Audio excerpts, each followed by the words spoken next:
My name is Sarah and this is my story. I'm still shaking in shock. This is how my son planned to take my wealth. By putting a huge life insurance policy in my name while planning to get rid of me. I wasn't looking for trouble that night.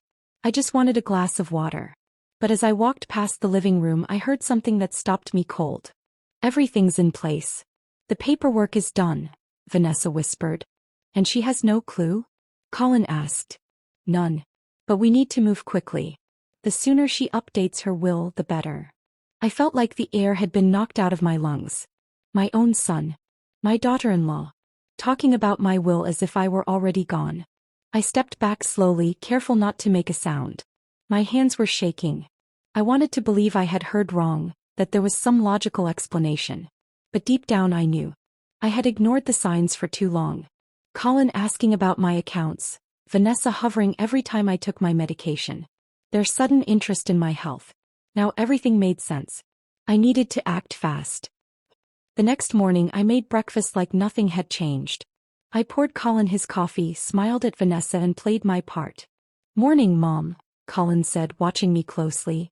Good morning, dear, I replied, forcing a warm tone. Vanessa sat down, brushing her hair over her shoulder. I was thinking, she said casually, maybe we should book that appointment with your lawyer soon. Just to get everything sorted. I stirred my tea slowly. Oh, Vanessa, always so organized. But what's the rush? Vanessa's smile faltered for just a second before she recovered. No rush at all. We just want to make sure everything's in order. For you. I nodded, pretending to think it over. They really thought I was that gullible. Later I locked myself in my study. I pulled out the life insurance documents I had found last week. My name. Colin and Vanessa as the only beneficiaries. I had brushed it off as a mistake. Now I saw it for what it was. A setup. My hands clenched into fists. They weren't just waiting for me to die. They were planning for it. That night I decided to test them. Over dinner I sighed and rubbed my temples. I've been feeling off lately, I murmured. Colin looked up sharply. What do you mean? Oh, just a little dizzy now and then. Maybe my blood pressure. Vanessa leaned in, eyes wide with fake concern. You should see a doctor. Maybe get a full checkup. I nodded. Yes, perhaps. I'll think about it. I saw the glance they exchanged. Quick. Almost unnoticeable. Almost. The following days I set my plan in motion. I visited my lawyer, but instead of changing my will in their favor, I locked my assets down tighter. If anything happened to me, they would get nothing. I also started keeping records. Every suspicious conversation, every look, every action. I played the trusting mother, never letting them suspect I knew the truth. One evening, Colin sat beside me on the couch, looking at an old photo album. A picture of him as a child, smiling in my lap. You always took such good care of me, Mom, he said softly. I looked at the photo, then at him. I always will, I said. But the boy in that picture was gone. And the man sitting next to me? He was the enemy. That night I lay awake, staring at the ceiling. They thought I was weak. They thought I was old and helpless. But they were wrong. I would outplay them at their own game. And when the time was right, I would make them pay. I knew I couldn't just confront them. If I showed my hand too soon, they'd find another way. Oh, I had to be careful. I had to let them believe they were winning. So I played along. Vanessa, dear, you were right, I said over breakfast. I should get my affairs in order. I'll call my lawyer today. Her eyes lit up, but she quickly masked it with a look of concern. That's wonderful, Sarah. It's always good to be prepared. Colin squeezed my shoulder. We just want what's best for you, Mom. Twice. Every word of it. But I smiled and nodded. I forgot to call my lawyer that day. And the next. I let them remind me, let them grow impatient. Then I gave them what they wanted. I finally made an appointment, I said one evening. Friday morning. Vanessa clapped her hands together. That's great. Do you want us to come with you? I shook my head. No need, dear. It's just paperwork. Of course, I had no intention of changing my will in their favor. Instead, I met with my lawyer in secret and told him everything. Together, we ensured my assets were locked up tight. If anything happened to me, my estate would go to charity. Colin and Vanessa would get nothing. They didn't know that, of course. They thought they were on the verge of victory. And that made them bold. Mom, we've been thinking, Colin said one evening. Maybe you should come live with us. It would be easier to take care of you. Vanessa nodded eagerly. Yes. We just want you to be comfortable. I pretended to hesitate. I don't know. I love my house. They pressed harder, painting the idea as a way to relieve my stress. I finally gave in. Oh, all right, I sighed. But I'll need some time to pack. They were thrilled. And why wouldn't they be? Having me under their roof meant they could control everything. Or so they thought. Moving in with them was a risk, but I needed to be close to them to gather more proof. And truth be told, I had a plan of my own. From the moment I stepped into their house, I made myself comfortable. Too comfortable. Vanessa, have you seen my glasses? I asked for the third time in an hour. I swear I left them here, I mumbled, shuffling through the kitchen. She sighed, clearly annoyed. Sarah, they're on your head. Oh. Silly me. Colin pinched the bridge of his nose. Mom, maybe you should rest. Oh, I'm fine. Just a little forgetful. I watched as Vanessa whispered something to Colin. I knew what they were thinking. She's getting worse. This will be easier than we thought. Let them believe it. The longer they underestimated me, the better. I needed more than just suspicion to bring them down. I needed undeniable proof. And I was willing to wait for the perfect moment. They thought they had trapped me. But I was the one setting the trap. And soon they'd fall right into it. Living under the same roof as Colin and Vanessa was like walking on thin ice. Every move I made had to be careful, calculated. I couldn't let them know that I was onto them. At the same time, I needed to gather enough evidence to ensure that when I struck back, it would be final. I knew they were watching me. Every meal, every step, every conversation, I could feel their eyes on me. They were waiting for me to slip up, to show signs of weakness, to make their job easier. But I had other plans. Playing the helpless old woman. One of the first things I did was make them believe I was growing more fragile. I started forgetting things. Where I placed my glasses, what day it was, even basic conversations. It wasn't too much, just enough to make them think my mind was slipping. Sarah, you already told me that, Vanessa would say with a forced smile. Oh dear, did I? I'd shake my head and chuckle. Maybe I do need to see a doctor. Colin exchanged glances with Vanessa, and I knew they were mentally fast-forwarding their plans. That was exactly what I wanted. But while they thought I was losing my grip, I was actually documenting everything. I recorded conversations when they let their guard down, noting the times they talked about my will, my deteriorating health, and their excitement about the future. Feeding their greed. I played into their greed as well. I casually mentioned stocks I had invested in, a secret savings account, and forgotten jewelry hidden in my home. I wanted to see just how far they'd go. One evening, I sighed and rubbed my temples as we sat for dinner. I really should update my bank information. I have so many different accounts, I can barely keep track of them. Colin perked up immediately. Oh, maybe I can help, Mom. You don't want to lose track of anything important. Vanessa nodded enthusiastically. Yes, we can make sure everything is safe. I pretended to hesitate. Well, I suppose that might be a good idea. I saw the excitement flicker in their eyes. They thought they were getting closer. But I was the one holding the leash. Creating discomfort. While I played the helpless old woman by day, by night I became their worst nightmare. I started making small but deliberate changes in the house. Nothing obvious, just enough to unsettle them. I moved Vanessa's makeup from the bathroom to the living room cabinet. I swapped the sugar and salt containers. I reset the Wi-Fi password and pretended not to remember it. It was small, petty even, but it worked. Vanessa grew irritated and Colin became short-tempered. Sarah, have you seen my car keys? Vanessa asked one morning, clearly frustrated. Oh dear, weren't they on the counter? I said innocently. No. I left them on the nightstand. I shrugged. Maybe you misplaced them. It happens. Her lips pressed into a thin line. Yes. I suppose it does. She found them an hour later, in the refrigerator. I almost laughed when I heard her shriek, turning their plans against them. I knew they were waiting for the right moment to act, and I suspected they might try something soon. I needed to throw them off balance. One weekend they suggested a hiking trip. It'll be good for you, Mom, Colin said.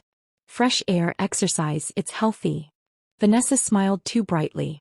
Yes, and we found a beautiful trail. Not too far, but very scenic. I knew what they were planning. A tragic accident. Slip or fall. An unfortunate mishap in the wilderness. So I agreed. When we arrived at the trail, I made sure to play my part. I walked slower than usual, held onto Colin's arm, pretended to be out of breath. They led me to a particularly steep section of the path, right near the edge of a cliff. "Be careful here, Mom," Colin said, his voice too casual. "Oh, don't worry about me," I said, stepping forward unsteadily. Just as I expected, Vanessa suddenly gasped. "Oh no, Sarah. Your shoe's untied." I looked down. It wasn't. But I played along. "Oh dear, let me fix that." I bent down, and in that moment I felt it, the tiniest nudge at my back. A push that was just strong enough to send me stumbling forward. But I was ready. I let out a sharp scream and flailed my arms dramatically before dropping to my knees. My heart pounded in my chest as I clutched the rocky ground, pretending to shake with fear. Colin and Vanessa rushed forward, feigning concern. "Mom, are you okay?" Colin asked. Vanessa's face was pale. "You almost fell." I looked up at them, breathing heavily. I thought I felt something push me." Vanessa laughed nervously. "Oh, Sarah, it was probably just the wind." I stared at them, letting the silence stretch uncomfortably long. "Maybe," I finally said, my voice trembling. "Or maybe something else." Colin shifted uncomfortably. "Let's get you home, Mom." I nodded, allowing them to guide me back. But inside I was smiling. I had confirmed what I already knew. They wanted me dead. The final pieces. After that, I started my final preparations. I gathered all the evidence I had. Recordings, documents, even a journal detailing their suspicious behavior. I contacted my lawyer and a detective I had hired on the side. But I wasn't ready to strike just yet. I wanted them to sweat first. So I started dropping hints. "Vanessa, did you hear the news about that woman who disappeared on a hiking trip?" I mentioned casually over dinner. "Terrible, isn't it?" Her fork paused midair. "Oh, yes. Awful." I turned to Colin. "And imagine, her family took out a huge life insurance policy on her just weeks before she vanished. The police think it's suspicious." Colin swallowed hard. "Is that so?" I nodded, sipping my tea. "Yes. The police always investigate cases like that very thoroughly." The color drained from Vanessa's face. I hid my smile behind my cup. Let them feel the fear. Let them wonder if I knew. Let them question their every move. Because soon, very soon, I would strike back. And when I did, they wouldn't see it coming. I had spent weeks carefully playing my role, weaving a web that would trap Colin and Vanessa in their own deceit. Now it was time to strike back. But I needed to be methodical. If I moved too quickly, they might sense the shift and change their plans. No, I had to make them feel secure, keep them believing they were in control, until it was too late. Started with Rusty, my beloved golden retriever. He had been my companion for years, always by my side. But one evening he was gone. "Vanessa, have you seen Rusty?" I asked, trying to keep the panic out of my voice. She barely looked up from her phone. "No idea, Sarah. Maybe he ran off." That didn't sit right with me. Rusty wasn't the type to wander. He was old and he never left my side without reason. I searched everywhere, inside the house, around the neighborhood, but he was nowhere to be found. Colin patted my shoulder, feigning concern. "Mom, maybe it's time to let him go. He's getting old anyway." His words sent a chill through me. Something told me Rusty's disappearance wasn't an accident. They had done something. And if they could get rid of my dog without a second thought, it only confirmed that I was next. I didn't let my devastation show. Instead, I used it to fuel my next move. Knowing that their greed was their greatest weakness, I set my next trap. I pretended to be even more forgetful, letting them catch me talking to my lawyer on the phone about changing my will again. I left printed documents scattered in my room, ones that hinted at a hidden fortune, just out of their reach. One evening, I intentionally left my desk drawer open with a letter addressed to my lawyer stating, "Regarding my undisclosed assets, I'd like to ensure that only my most trusted family members inherit. We must be cautious as others may not have my best interests at heart." I watched as Vanessa found it. She clutched the paper tightly, her eyes gleaming with greed. "Colin, look at this." He scanned the letter, his jaw tightening. "Undisclosed assets? What is she hiding?" "Exactly," Vanessa whispered. "She's worth more than we thought. We need to act fast before she changes her will again." They thought they were outsmarting me. But in reality I was feeding them the rope they would hang themselves with, exposing their true nature. My biggest move yet was leaking information about Colin's shady business dealings. He had always been secretive about his work, but I had dug into his past with the help of a private investigator. What I found was enough to bring his career crumbling down. Using an anonymous email account, I sent incriminating documents to his employer. Within days, whispers of fraud spread through his office. Then the inevitable happened. Colin was called in for an investigation. He came home fuming. Someone set me up. They're saying I manipulated accounts, moved company money. I didn't do anything. Vanessa wrung her hands. What if they fire you? I sipped my tea calmly. Oh dear. That sounds serious. He shot me a glare. Mom, you don't understand. If I lose this job, we're screwed. Vanessa nodded frantically. Sarah, if you ever wanted to help us, now is the time. Maybe you could give us something, just until this blows over. I tilted my head. Oh, but I thought you two were doing just fine. I could see Vanessa's patience unraveling, her desperation growing. They were losing their grip. And I was just getting started. To tighten the noose, I dangled a golden opportunity in front of them. I told them I wanted to treat them to a lavish vacation. Somewhere exotic, luxurious. The perfect escape from their troubles. Vanessa practically jumped at the offer. Oh, Sarah, that's so generous of you. Colin, though wary, was too desperate to resist. You're serious?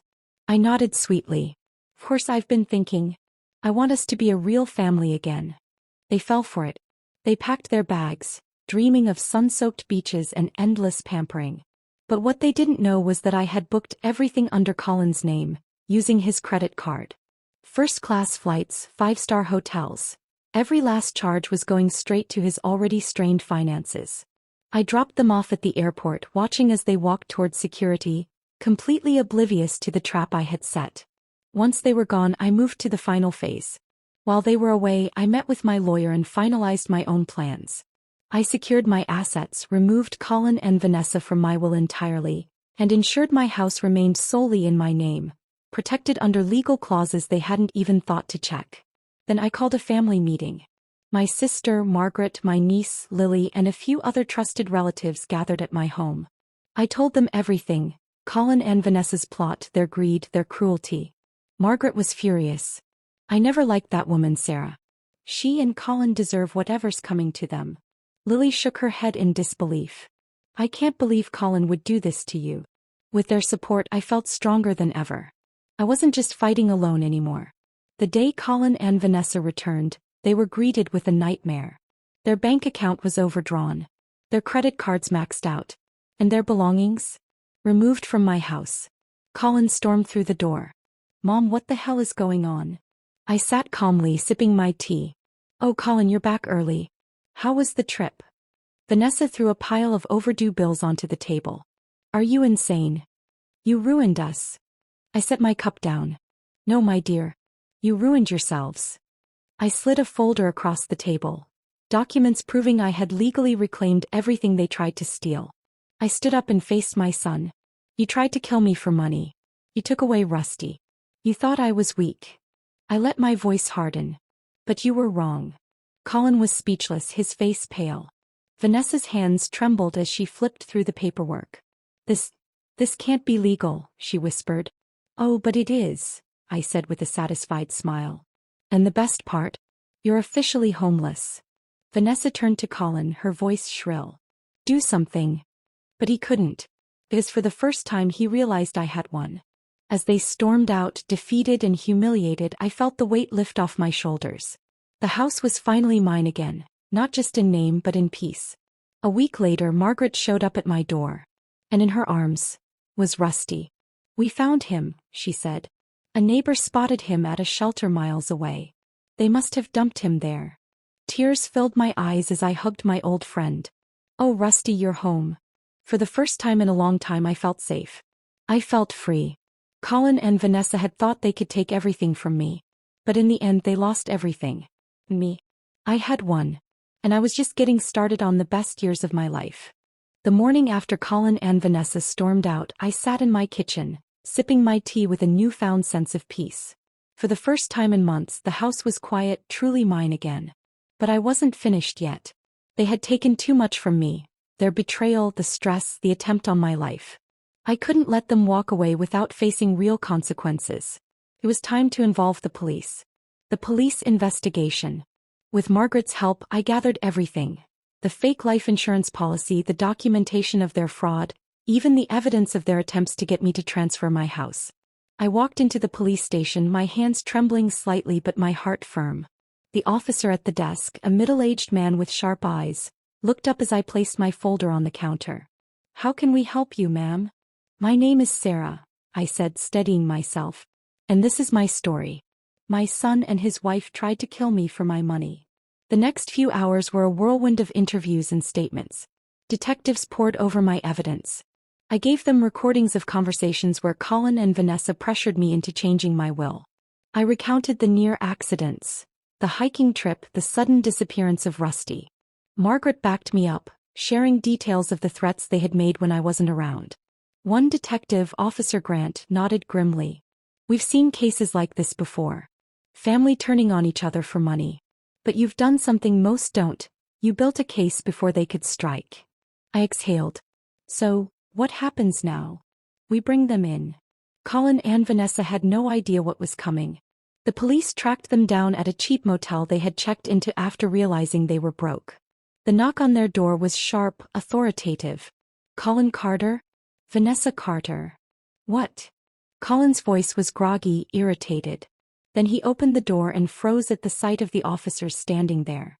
"You're under arrest for attempted fraud, conspiracy to commit a crime and financial coercion." Vanessa shrieked as they cuffed her. "You can't do this. This is a mistake." Colin struggled, his face red with rage. "Where's my mother? This is her doing." The officers ignored their protests, reading them their rights. As they were led into the police cars, Vanessa turned, wild-eyed, scanning the street. When she spotted me standing at a distance with Margaret, she lunged forward, only to be held back. "You set us up," she screamed. "You..." I tilted my head, meeting her glare with calm satisfaction. "No, Vanessa. You set yourselves up," she thrashed as they shoved her into the car. Colin didn't say a word. He just looked at me, his expression unreadable, before he lowered his head and got into the cruiser. I turned to Margaret. "It's over." He squeezed my hand. "It's finally over." The trial took months, but the evidence was solid. Colin and Vanessa were convicted of fraud, financial exploitation of a vulnerable adult, and conspiracy. They were sentenced to years in prison. I sat in the courtroom watching as the judge delivered the verdict, and for the first time in a long time I felt safe. When it was all over, I stepped outside and took a deep breath. The sky was clear, the air crisp. I had won. Not just against them, but against the fear they had instilled in me. Rusty, who had fully recovered from his ordeal, ran up to me, tail wagging. I knelt down, ruffling his fur. "We did it, boy." Margaret and Lily invited me to stay with them for a while, but I chose to remain in my home. It was no longer tainted by their presence. It was mine again, filled with warmth, laughter, and freedom. One evening as I walked through the park with Rusty, I heard a familiar voice. "Sarah." I turned to see Leonard, the kind stranger I had met on that fateful hiking trip. He smiled. "I was hoping I'd run into you again." I smiled back. "Well, here I am." We talked for hours that night, and for the first time in a long time, I felt something stir within me. Hope. A chance at a new chapter, one not defined by betrayal but by choice, by happiness. Colin and Vanessa had tried to destroy me. Instead they had freed me. And as I walked away, hand in hand with Leonard, Rusty trotting beside me, I knew the best years of my life were just beginning.